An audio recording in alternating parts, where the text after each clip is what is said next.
Gérald Darmanin, bonjour. Bonjour. Ministre de l'Intérieur. La France sans sauvage. La France est malade de son insécurité. Est-ce grave? Alors, je ne pense pas que la France s'en sauvage. Je pense qu'une certaine partie de la société connaît ce qu'on appelle l'ensauvagement, des actes de sauvagerie. Et oui, bien sûr, ça inquiète nos concitoyens. Et notamment Mais la France est malade de son insécurité. Oui, la France connaît des faits d'insécurité graves, d'autant plus inquiétants, Monsieur Bourdin, qu'il touche les Français populaires. C'est les Français qui travaillent tard le soir, tôt le matin, qui vivent dans les HLM, qui vivent dans les zones pavillonnaires, qui connaissent le plus l'insécurité parce qu'ils n'ont pas les moyens de se payer la sécurité que peuvent se payer les Français les plus riches. On le sait tous, il y a des endroits plus difficiles à vivre que d'autres, où on est plus inquiet pour ses enfants qu'ailleurs. Voilà. Et donc le rôle de l'État, le rôle du ministre de l'Intérieur, c'est d'être la protection de ceux qui n'ont pas de relation. Donc une forme de banalisation de la violence. Le président de la République a utilisé le mot et je le crois très juste. Banalisation de la violence. Pourquoi est-ce que vous avez employé ce mot ensauvagement qui est connoté, on le sait, connoté, sauvageons Jean-Pierre Chevènement, connoté par les identitaires d'extrême droite. Pourquoi le mot ensauvagement? On est dans un monde particulier où vous arrivez à mettre dans la même phrase Jean-Pierre Chevènement et les identitaires d'extrême droite. Moi, je souhaite que la France ressemble à celle de Jean-Pierre Chevènement pour combattre justement les identitaires d'extrême droite. Vous savez, je suis né en 82. La première fois que j'ai voté, c'était contre Jean-Marie Le Pen. Lorsque je suis devenu député, c'était au lendemain où Madame Le Pen était au second tour de la présidentielle. Lorsque j'ai dirigé la campagne de Xavier Bertrand et j'ai quitté le Parlement pour ça, dans la région des Hauts-de-France, c'était pour battre Madame Le Pen. Lorsque je me suis présenté aux élections municipales à Tourcoing, aux élections présidentielles, Madame Le Pen faisait plus de 30%. Aux dernières municipales contre moi, son parti a fait moins de 6%. Et je pense que si on ne met pas des mots sur les choses, si on n'a pas, par ailleurs, des actions extrêmement concrètes... Des mots déjà employés. Mais des mots sur les choses. Si par ailleurs, Monsieur Bourdin, ensuite, ces mots, c'est intéressant, mais les actions sont encore plus intéressantes, extrêmement concrètes. Si on dit aux Français qui nous écoutent qu'on va agir pour eux et qu'on sait ce qu'ils vivent, si on ne dit pas les mots qui correspondent à ce qu'ils vivent, alors on n'est pas compris par eux.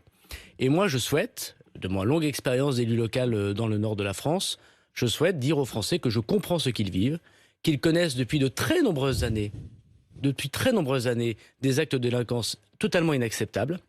Et vous savez, cette crise de l'autorité, elle date pas d'hier. Ça fait des dizaines d'années qu'on n'accepte pas. Alors, est-ce que Marine Le Pen a raison d'employer de tels mots? Raison d'employer de tels mots. Lorsqu'elle dit qu'il n'y a plus de droit, ni d'état de droit, c'est ce qu'elle a dit hier. La barbarie s'installe, avec la barbarie, on ne négocie pas. Madame Le Pen n'est pas sérieuse.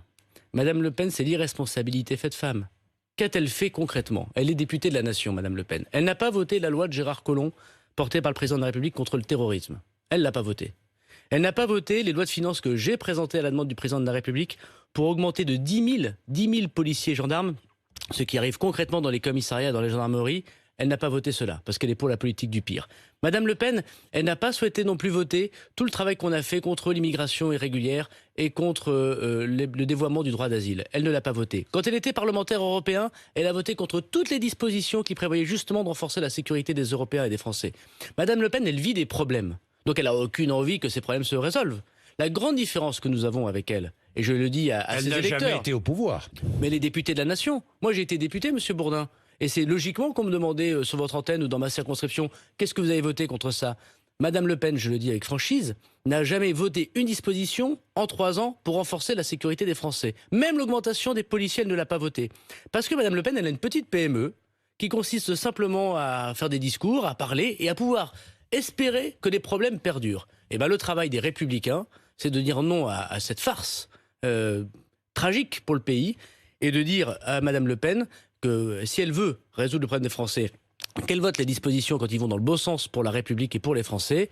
Et si on veut que les électeurs de Mme Le Pen arrêtent de voter pour elle, il faut leur dire qu'on a compris quelle était leur difficulté de vie. La France est malade de son insécurité, on est bien d'accord, c'est ce que vous avez dit. Donc le laxisme a prévalu avant vous. Pourquoi en est-on arrivé là?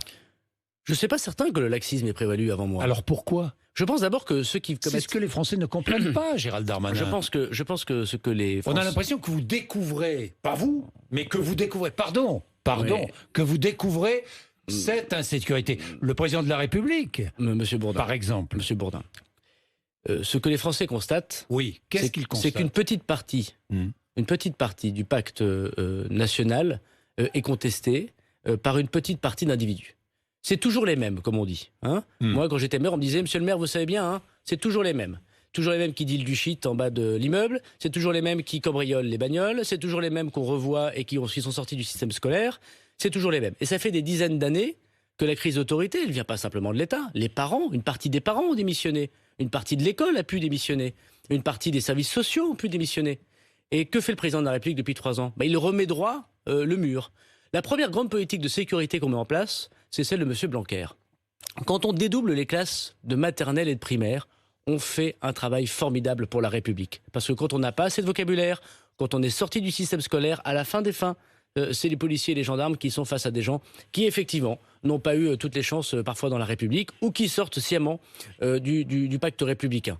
Lorsqu'on accepte l'idée, Monsieur Bourdin, que effectivement, lorsqu'on commet des actes de délinquance, lorsqu'on fume un joint, c'est pas très grave, mais c'est extrêmement grave. Quand on fume un joint, Monsieur Bourdin, on a l'impression que c'est récréatif. Et c'est pas vrai que pour les gens des quartiers, comme on dit. C'est vrai pour les beaux arrondissements de Paris. En fait, on a participé à un trafic. On a fait vivre le crime organisé. On a fait exploiter des êtres humains. On a parfois financé le terrorisme. On a désocialisé des dizaines de milliers de jeunes. Je pense que chaque famille française qui m'écoute le sait. Lorsqu'on est dépendant de ces addictions. Et on n'a pas su dire les mots sur les choses. Et oui, consommer de la drogue, non seulement c'est de la merde, mais c'est grave. Alors parlons-en, Gérald Darmanin, parce que c'est l'un de vos combats principaux. J'ai bien compris, la lutte contre la consommation de drogue, cannabis ou autre, des amendes, 200 €, c'est bien cela. Il y a eu des tests qui ont été effectués, ça a donné quoi ?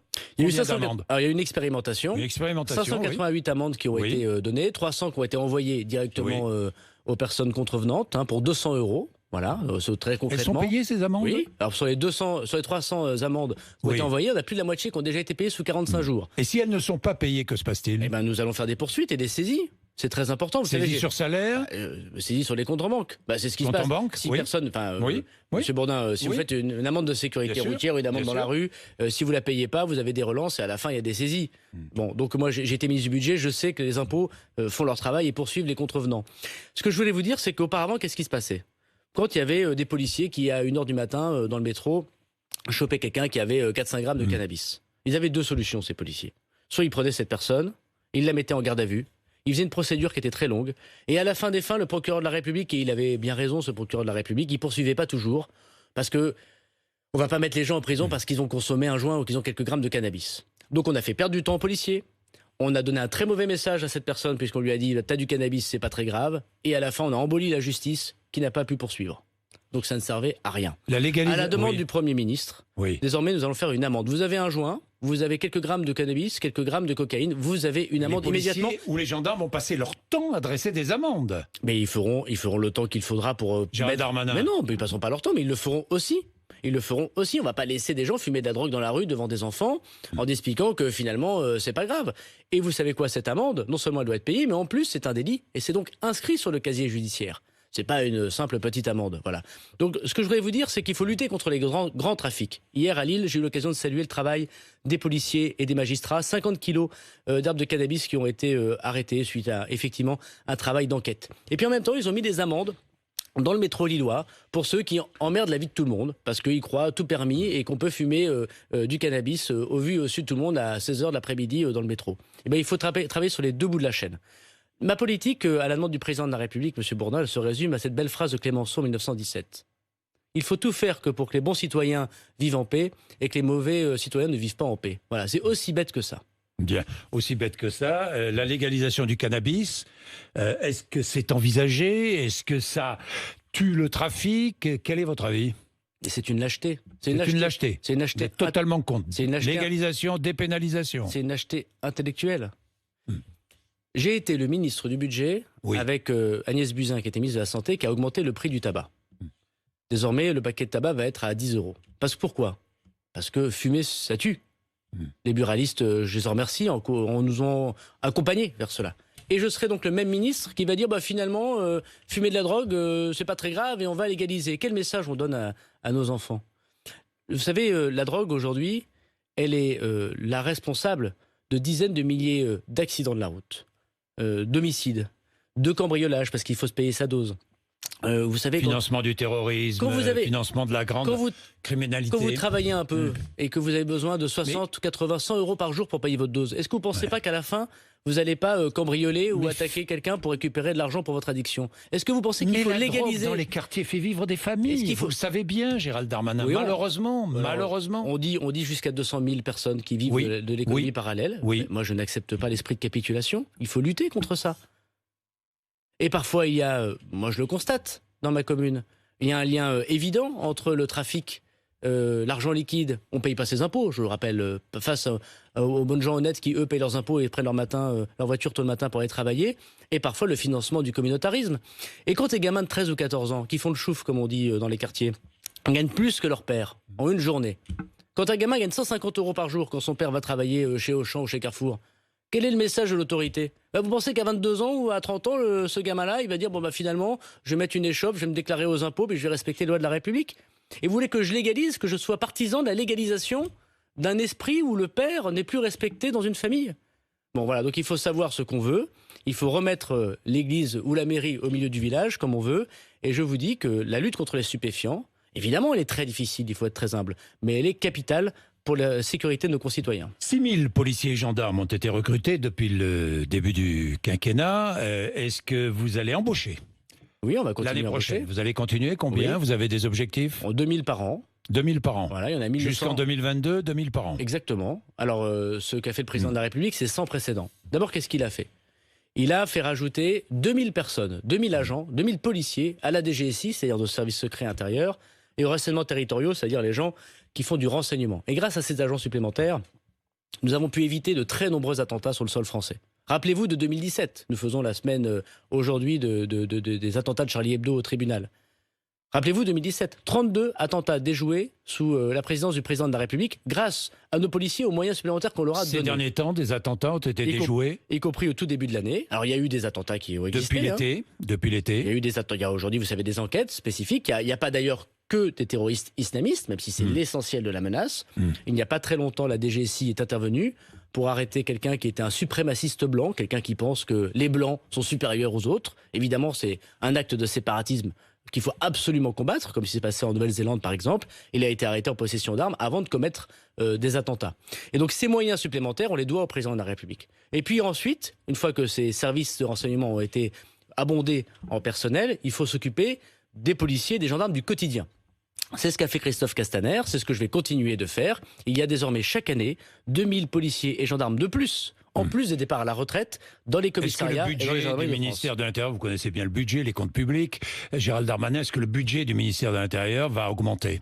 Mais il a augmenté déjà. Mais il a augmenté plus d'1 milliard d'euros depuis 3 ans. Il va encore augmenter. D'abord, il a augmenté, très bien. Morceau avalé n'a plus de goût, comme disait ma grand-mère, je l'ai déjà fait. Il a augmenté, ça a permis la création de postes, voilà. On est bien. Et deuxièmement, dans le cadre du plan de relance, à la demande du Premier ministre, nous avons augmenté les crédits pour changer notamment les voitures de ces policiers et de ces gendarmes. Moi, quand j'arrive dans un commissariat et qu'il y a plus de 200 000 km sur une bagnole de la BAC, j'ai dit proposer au Premier ministre que ce n'était pas possible et qu'il fallait en changer. Un quart des voitures de la police et de la gendarmerie vont être changées dans le cadre du plan de relance. Grâce d'ailleurs à des entreprises françaises comme Renault et Peugeot. Donc oui, le budget va augmenter, plus d'1 milliard dans le cadre du plan de relance. Plus que celui de la justice? Non, je crois qu'il va augmenter un peu moins en proportion que celui de la justice, parce que la justice a encore plus... C'est la priorité, la justice? Je crois, oui. Et le garde des Sceaux a raison de le dire, et le Premier ministre a raison de le dire. Madame Le Pen, d'ailleurs, n'a pas voté l'augmentation ni de ses crédits, ni de la loi de programmation de la justice, tout en tapant sur notre gouvernement. Et bien sûr que la justice a besoin encore plus de moyens que la police. Vous savez, moi, j'ai jamais considéré que la justice était laxiste. Les procureurs de la République, ils font un travail difficile. Et les juges, ils jugent selon les preuves qu'on leur apporte. Ce qui est embêtant, c'est pas le fait que la justice puisse avoir telle ou telle décision dont on considère qu'elle n'est pas assez ferme. Je pense que la séparation des pouvoirs, c'est vraiment quelque chose de très important. Ce qui est embêtant, c'est la lenteur. C'est la rapidité. Oui. Moi, j'ai vu des gamins de 19 ans, monsieur Bourdin, qui ont pu trafiquer un peu. Pas des choses très graves, mais un peu. Et qui devaient être sanctionnés. Et qui ont attendu parfois 2 ans et demi avant d'être condamnés. Et en attendant, ils ont fait une formation. Ils ont retrouvé un emploi. Ils sont parfois mariés. Ils ont eu des gamins. Et on leur rappelle 2 ans et demi après ce qu'ils ont fait avant. C'est pas de la bonne pédagogie. Bien, j'ai des questions directes et concrètes. Les violences sur les policiers et gendarmes seront-elles punies plus sévèrement? Je le souhaite. J'ai proposé notamment que les refus d'obtempérer, c'est-à-dire vous êtes en voiture, vous ne vous arrêtez pas lorsque le policier et le gendarme vous demandent de vous arrêter, soient davantage sanctionnés. Et on en a parlé avec le garde des Sceaux, on va y travailler. Parce qu'on a désormais, Monsieur Bourdin, un refus d'obtempérer toutes les demi-heures en France. Et depuis que C'est pour ça que je vous pose la question. Depuis que je suis ministre de l'Intérieur, depuis Oui. 2 mois, il y a eu 3 policiers et gendarmes morts par des refus d'obtempérer. Et un 4e est mort il y a 2 jours, parce que quelqu'un qui n'avait pas de permis de conduire l'a tué. Donc c'est Donc les sanctions seront alourdies. 4e policier mort du fait de la route et d'un code de la route qui n'est pas respecté. Et donc vous voyez, cette délinquance particulière qu'est celle des refus d'obtempérer, elle doit, je crois, être davantage mise en avant et, je l'espère, davantage sanctionnée. Faut-il instaurer des statistiques ethniques? Non, j'y suis particulièrement opposé. Vous êtes opposé. Mais moi, je suis quoi alors, dans ces cas-là? Je suis petit-fils de tirailleurs algériens, petit-fils de juifs maltais et j'ai 2 grand-mères flamandes. On me casse dans quelle statistique? Bon, c'est absolument n'importe quoi. Bien. Je pense, pour ma part, en revanche, que nous devons lutter très fortement contre les discriminations. Il est évident qu'un gamin qui sort d'un quartier populaire, il a moins de chances de trouver un stage ou de trouver un boulot que celui qui a fait le lycée Montaigne. Donc si vous luttez contre ça, je suis d'accord, évidemment, pour que nous progressions dans la République. Est-ce que la République est menacée par le communautarisme? Le projet de loi sur le séparatisme sera présenté en novembre, c'est ça? C'est ça. En novembre. Est-il vrai que les associations subventionnées seront obligées de signer une charte des valeurs républicaines? Pas d'un euro d'argent public à une association qui ne respecte pas les valeurs de la Alors, République. si dérive communautaire, plus de subventions, on est bien d'accord? Tout à fait. Tout à fait. Ça, ce sera engagement sur la laïcité, en quelque sorte. C'est un engagement Sur l'égalité femmes-hommes, sur l'égalité femmes-hommes oui. et sur la laïcité, bien sûr. Bien. C'est normal. Des femmes qui ont créé une association et qui se baignent en burkini dans une piscine. Que se passe-t-il? Il n'y a aucune raison de la subventionner. Et j'espère que on coupe les subventions. D'abord, c'est pas dans une piscine publique, parce que dans ces conditions, l'État aura les moyens de rappeler aux maires qu'on ne peut pas accepter des atteintes graves à la laïcité. Vous rappellerez au maire de Grenoble. C'est ce qu'on rappellera à tous les maires de France. Et je sais que l'essentiel, la quasi-intégralité, je l'ai été maire. Ils travaillent, c'est des soldats de la laïcité, les maires. Donc je ne fais pas à dominer. Pas d'horaire de piscine réservé aux femmes? Enfin, dans quelle république doit-on vivre pour accepter ça? Bien sûr que non. Et deuxièmement, pas 1 euro d'argent public pour des gens qui ont envie, finalement, que la foi soit au-dessus de la loi. Oui à la liberté de conscience. Oui à la liberté de culte. Je suis le ministre qui protégera les juifs, les musulmans, les catholiques, les protestants, tous ceux qui croient en Dieu et ils ont le droit de le faire. Et on doit aider à ce qu'ils puissent le faire. Mais non à ceux qui pensent que la foi est au-dessus de la loi. Aussi bête que ça. Alors, autre mesure, interdiction de la délivrance de certificats de virginité. Oui, alors... Aussi, hein. Condamnation des médecins qui les délivrent. Faut peut-être qu'on explique ce que c'est. Bon. Oui. Il y en a très peu, mais ça arrive. Oui, ça moi, arrive. j'en ai vu en tant que maire. Dans certains mariages religieux, on exige de savoir si la femme a été vierge ou pas. C'est une absurdité. Et certains médecins, très très peu nombreux, dont l'ordre des médecins a déjà condamné cette pratique, je voudrais les en remercier, le font parfois. Eh bien, il n'y a pas de pénalisation de cet acte, qui est le contraire du serment d'Hippocrate. Et nous souhaitons poursuivre ceux qui font des certificats de virginité à des femmes. Enfin, on n'est pas au Moyen-Âge. Hein. Donc, évidemment, ces sujets sont extrêmement importants et ils doivent être rappelés aux Français pour dire que nous ne céderons pas un pouce à l'islamisme radical et à toute forme de séparatisme. La République, elle est belle, elle doit se protéger. Et d'ailleurs, vous avez réfléchi à la mise en place d'un islam français sécularisé. Alors, je me souviens du texte. Oui, il appartient. Assimilé à la République. Mais d'abord, l'essentiel des musulmans. Avec un grand conseil de l'islam de France, je continue ce que vous avez écrit vous-même. Grand conseil de l'islam de France, toutes les mosquées finalement qui seront contrôlées par ce conseil et les imams nommés par ce conseil. Alors vous avez dit plusieurs choses. Il y a ce qui relève de l'État et ce qui ne relève pas de l'État. Bon, enfin, c'est votre volonté. Mais un homme politique, il peut avoir une volonté et des avis, et il peut aussi se dire, ça, c'est pas de ma compétence. Oui. Vous l'avez toujours, cette volonté. Bien sûr. Moi, mon deuxième prénom, c'est Moussa. Et mon grand-père était musulman. J'ai vu mon grand-père, des photos où il priait dans le salon. Et pourtant, il était tirailleur algérien. Il a été décoré par l'armée française. C'était un grand Français. Et on peut être musulman et un grand Français par nature, évidemment. Et tous ceux qui pensent que l'islam est incompatible avec la République crachent à la tête de tous ces soldats qui ont versé leur sang pour la France.